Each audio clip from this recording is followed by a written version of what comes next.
अगर वो JP movement अहिंसक था तो ये मूवमेंट भी अहिंसक होगा। अगर वो अहिंसक नहीं था, वो सम्मान और देश के अधिकार की बात थी, तो ये भी बिहार और बिहार के छात्रों के हक अधिकार की बात है। अगर ये हिंसा है तो हम लोग हिंसा करने के लिए तैयार है। इस बात को गरीब किसान मजदूर का बाल बच्चा यहाँ बैठा हुआ है, जो एक 5x5 के कैमरे में पैर फैलाने का जगह नहीं होता है। कोई एक ऐसा परीक्षा का आप नाम बता सकते हैं बिहार में जिसका पत्र आज तक लीक ना हुआ हो? सरकार के ही लोग तो इस पेपर घोटाला में हैं। नमस्कार, बहुत स्वागत आपका चौकस भारत में। आप देख ही रहे होंगे कि किस तरह का हुजूम है हमारे पीछे। दरअसल ये हुजूम ऐसे वैसे नहीं है, तबकि ये बीएसएससी परीक्षा में जो धांधली हुई है, परीक्षा का जो पेपर लीक हुआ है, उसी के वजह से ये लोग एकजुट हुए हैं। ये वही अभ्यर्थी हैं जो परीक्षा में शामिल थे। उसके बाद यहाँ आने के बाद पटना कॉलेज में इन लोगों का शिरकत हुआ और ये लोग एकजुट होकर आज एक मीटिंग कर रहे हैं, एक विचार कर रहे हैं कि अब क्या होना चाहिए। दिलीप से भी हमारी बात हुई, यहाँ आने के बाद छात्र अभ्यर्थियों से भी बात हुई कि क्या चाहते हैं ये लोग। सरकार से इनकी बस एक ही मांग है कि जितना जल्दी हो सके ये पेपर को रद्द करें और सीबीआई की जांच हो। आखिर ये धांधली क्यों होती है, चाहे वो बिहार लोक सेवा आयोग की परीक्षा हो या बिहार कर्मचारी चयन आयोग से ली जाने वाली परीक्षा हो। इन दोनों परीक्षाओं में अक्सर ये देखा जाता है कि धांधली की भेंट चढ़ी जाती है और इसके जद में अगर कोई आता है तो वो सुदूर से आए हुए पटना में तैयारी कर रहे वो गरीब छात्र, गरीब माता पिता उन्हें इस सपना के साथ पटना में भेजते हैं कि जाओ अधिकारी बन के आओ। वो किस तरह से कमाते हैं, कैसे पैसे का जुगाड़ करते हैं और उसके बाद अपने बच्चे और बच्चियों को पटना में रख कर पढ़ाने की कवायद करते हैं, कोशिश करते हैं, हिम्मत करते हैं। लेकिन इस हिम्मत पर इस तरह से जब धांधली होती है तो सीधा सीधा बुलडोजर चला दिया जाता है। चलिए, कुछ लोग यहाँ हैं मौजूद, मनीष हैं, छात्र नेता ये भी हैं, इनसे भी बात करेंगे। दरअसल ये मनीष यादव पटना यूनिवर्सिटी के पूर्व छात्र जो है नेता रह चुके हैं और आज इस आंदोलन में, इस आंदोलन तो नहीं कह सकते, इस बैठक में ये भी शामिल हैं।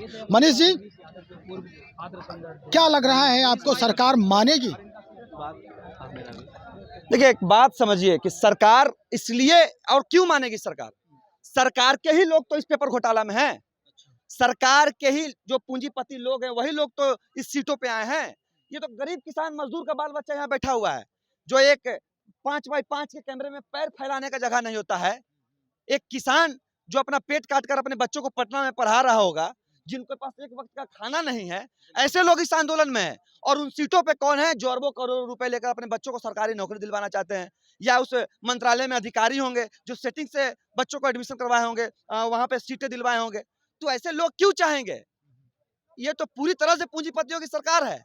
अगर ये पूंजीपतियों की सरकार नहीं होती, आम गरीब गुरबे पिछड़े लोगों की सरकार होती, तो ये तो अभी तक जांच बैठा चुकी होती और जांच में बड़े बड़े अधिकारियों पर कार्रवाई कर चुकी होती। मनीष जी, एक सवाल है कि 7 साल के बाद ये परीक्षा जो है वो ली जाती है। इसके पहले 2014 में इंटर स्तरीय परीक्षा ली गई थी, जो अभी तक उसके 1174 अभ्यर्थी जो हैं वो सड़क पर ही हैं, जबकि उनका फाइनल रिजल्ट है, काउंसलिंग भी हो चुका है। अब स्थिति ये बन रही है कि इन परीक्षाओं में भी धांधली की भेंट ये परीक्षा चढ़ते जा रही है।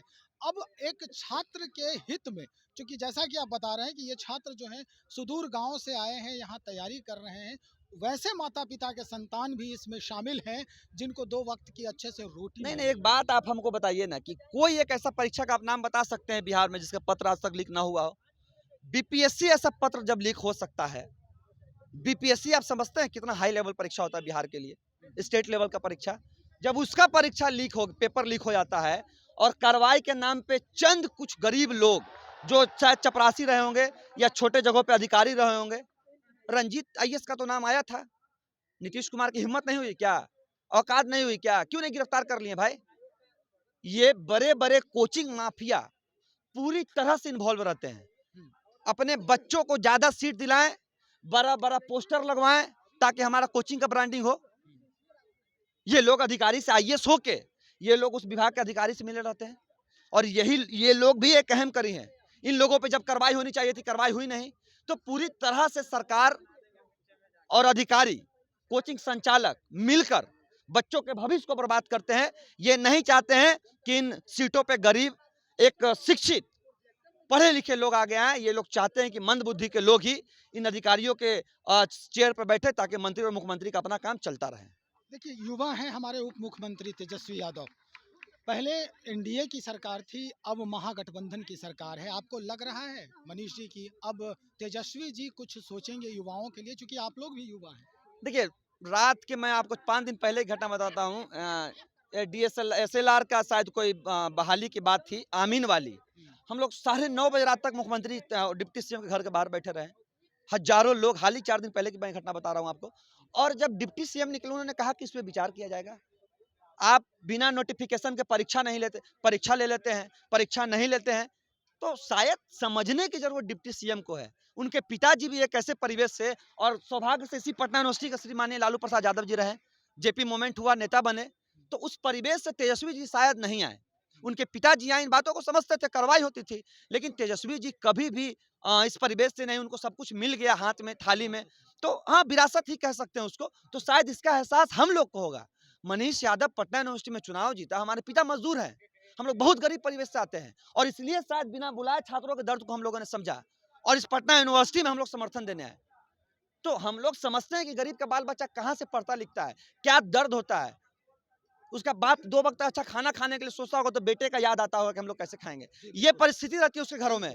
तो इस परिस्थिति को समझने वाले डिप्टी सीएम नहीं, अगर समझते तो तत्काल परीक्षा को रद्द करते हैं। हम लोग समझते हैं, हम लोग लड़ेंगे भाई, हम लोग जेल जाएँगे, लेकिन बच्चों को न्याय दिला कर आएँगे, इस बात को याद रखिएगा।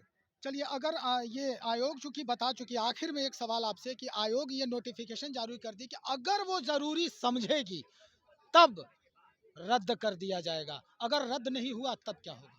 देखिए, रद्द नहीं हुआ तो हम लोग, देखिए, एक स्वतंत्रता और क्या इंडिपेंडेंसी में कह सकते हैं, हम लोग पूरी तरह से स्वतंत्र हैं आंदोलन करने के लिए। हमें कोई नहीं रोक सकती, हम लोग आंदोलन करेंगे, अपनी बातों को रखेंगे, बीएसएससी ऑफिस का घेराव करेंगे, ज़रूरत पर उसके अंदर घुस के अधिकारियों के चेंबर में बैठेंगे, तालाबंदी करेंगे, लेकिन हम लोग अपनी मांग को लेके रहेंगे यानी इस बार। पूर्ण रूप से अहिंसक नहीं, आंदोलन। नहीं, अहिंसक क्या होता है?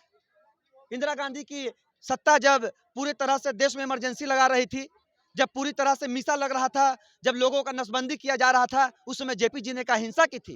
इसी पटना यूनिवर्सिटी के नीतीश कुमार तब तो नीतीश कुमार कह दे अपने आप को हिंसक।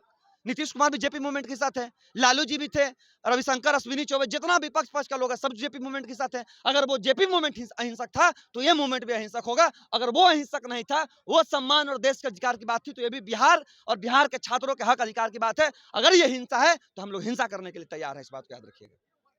चलिए, तो ये मनीष यादव जी, पूर्व छात्र नेता पटना विश्वविद्यालय, जिनके अंदर जिस तरह से ये आग है उन अभ्यर्थियों के लिए, उन गरीब छात्र अभ्यर्थियों के लिए जो बाहर आकर, पटना आकर अपना पूरा समय पढ़ाई में और इन आयोग के तहत जो परीक्षाएं होती है उसको देने के लिए, उसको उसमें शामिल होने के लिए, अपना भविष्य और अपने कैरियर का निर्माण करने के लिए दिन रात मेहनत कर रहे हैं। क्या क्या तकलीफ़ें होती है पटना में रहने के बाद, ये एक विद्यार्थी ही समझ सकता है।